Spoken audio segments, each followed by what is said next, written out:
E aí, aqui é o Joramax Games e o jogo que eu vou trazer para vocês é uma análise do Crysis 2, um jogo distribuído pela Electronic Arts, do gênero de ação, e foi desenvolvido para as plataformas de PlayStation 3, Xbox 360 e PC. Bom, quando se fala em Crysis, o que a pessoa pensa? É gráfico. Sempre é isso, sempre é o poder gráfico. Bom, hardware foi sempre a questão em Crysis, né? O primeiro jogo, que foi lançado em 2007, tinha como os principais atributos gráficos capazes de queimar até as placas mais singelas. E incapazes de mostrar o seu verdadeiro poderio, até nas mais robustas configurações. Bom, o meu PC, que na época era um Core 2 Duo, por muitos era um dos melhores PC aqui da cidade, porque eu moro numa cidade pequena, e o meu PC não conseguia rodar Crysis. Eu tinha que ir num amigo meu, eu ficava com os olhos brilhando, cheio de lágrimas só de ver ele jogar. Ele não deixava eu jogar. Ele era mal comigo, mas isso é certo, porque ele gastou mais de 3 mil reais, 3 mil e poucos reais naquela época. E o Crysis dele, mesmo no máximo, mesmo conseguindo falar no máximo, de vez em quando trancava. E quando trancava, não era simples lag, ele tinha que reiniciar o PC, realmente. A busca conseguiu processar o máximo de polígonos e shaders tornou o de Crysis o pivô de uma verdadeira corrida bélica entre os aficionados por PCs. Até mesmo entre empresas de chipset como AMD e Nvidia, pra você ter noção. Dentro do game, o elemento reinante era o aparato de guerra do protagonista. Até porque ele vestia uma nanorobótica, uma veste nanorobótica, chamada de nanosuit. Bom, de novo, o hardware tomava as rédeas da experiência. E pouco importava que a jogabilidade pouco ágil, os visuais irreversáveis, escondesse os melhores elementos de Far Cry. Ninguém realmente se importava com isso. Porque o jogo, todo mundo olhava e pensava que a tecnologia não conseguia passar daquilo. E o Crysis 2 marcou uma mudança de mentalidade para a produtora alemã Crytek. Na sequência é o jogo e não o seu invólucro, mais ou menos. O que realmente chama a atenção é a medida necessária, uma vez que Crysis 2 chega simultaneamente também para PS3 e Xbox 360, que no Crysis 1 era simplesmente apenas para PC.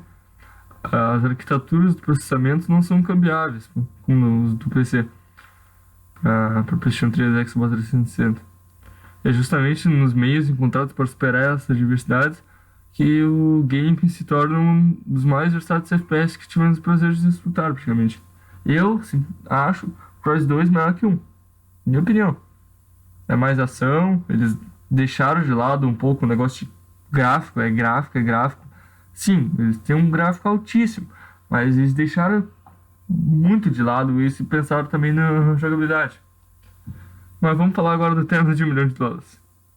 Começar agora pela nanosuit. No Crysis 2, a Crytek decidiu mudar a foco, de maneira bem interessante.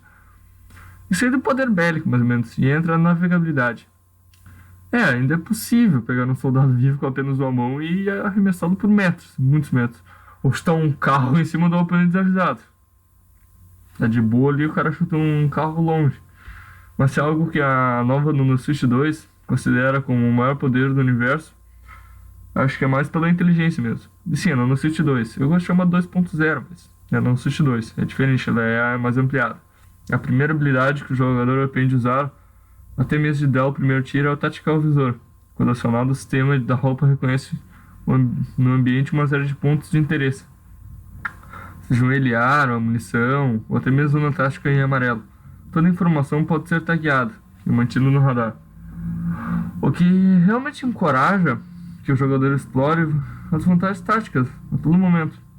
Embora o número de habilidades resumidas do primeiro, que seria armadura, visibilidade, super velocidade e força, a gente tem uma jogabilidade altamente plural. O fato é que os superpoderes, mais ou menos, ficaram um pouco em segundo plano dessa vez. A força ativada automaticamente ao segurar o botão do ataque corporal. Ou o botão de pulo, que realiza um salto no melhor estilo do Hulk, prédio em prédio. A velocidade é aplicada em cada corrida. E é possível alternar entre invisibilidade e o modo de maior resistência ao toque de um botão. Nenhum deles resulta em efeitos tão exagerados e satisfatórios quanto no primeiro quase, mas o consumo de energia da roupa é mais moderado e o resultado final ainda é devastador. Bom, mas o tutorial A falta de assistência dos tutoriais adequados acaba criando um admirável senso de incapacidade no jogo. Como se de repente o jogo fosse algum tipo de louca academia de polícia do futuro, mais ou menos. É mais ou menos isso. Em um momento notável, ah, ao-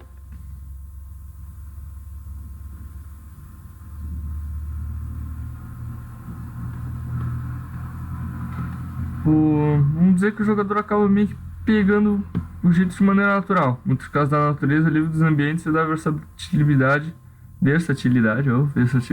eita, do Tactical Visor. Quando isso acontece, é possível experimentar todo tipo de aproximação tática, usar os itens do cenário para incapacitar mais ou menos os oponentes.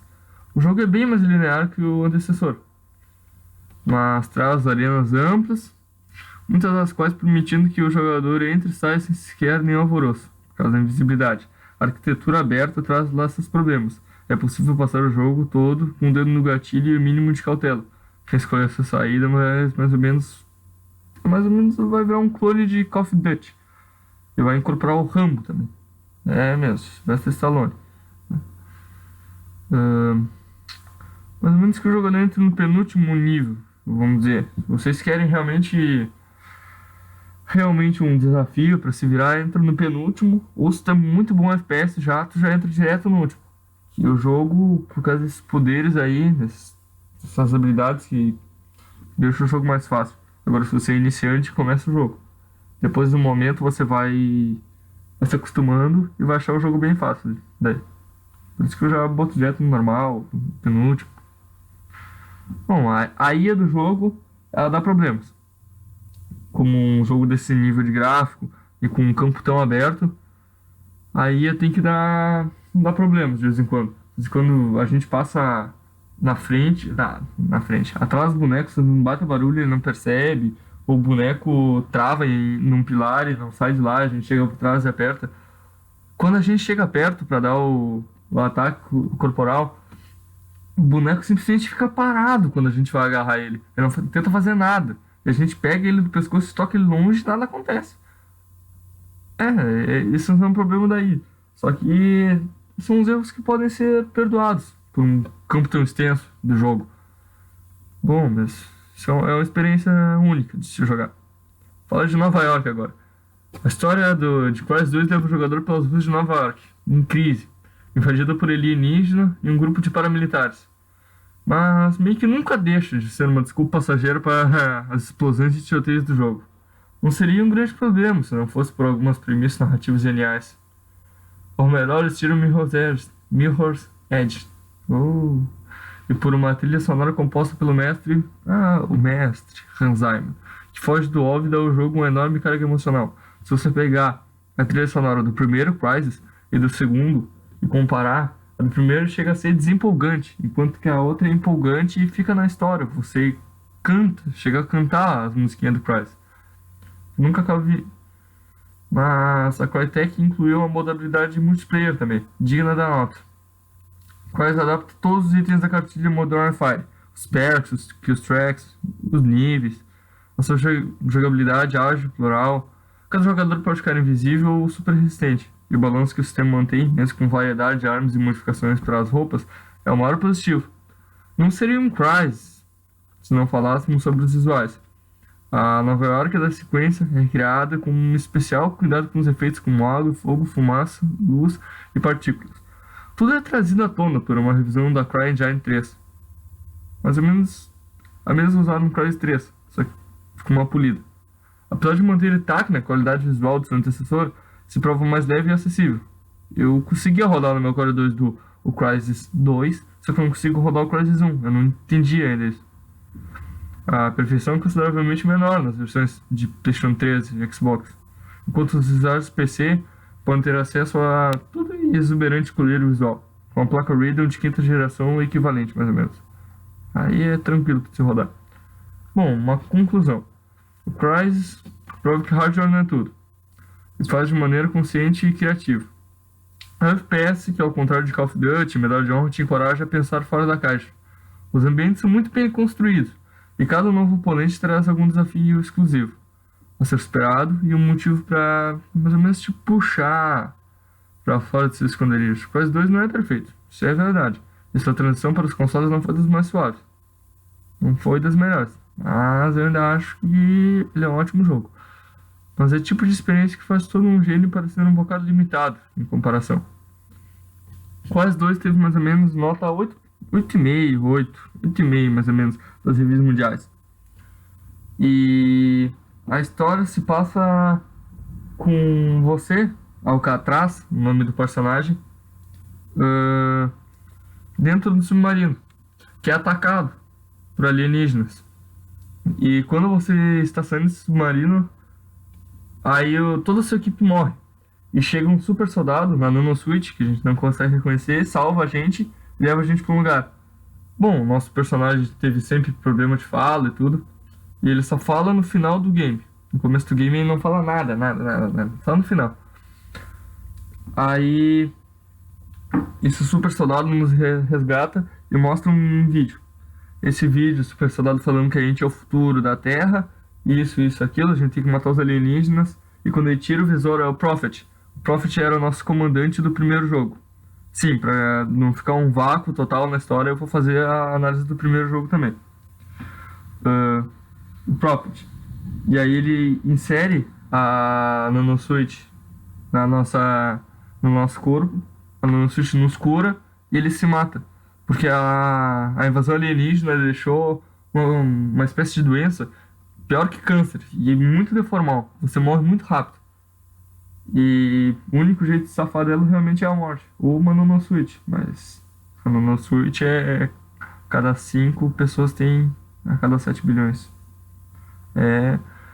Bom, o que falar? O jogo tem ótimos gráficos, uma ótima trilha sonora, uma ótima jogabilidade, alguns problemas com a inteligência artificial, mas por fora é legal, uma boa história, boa história.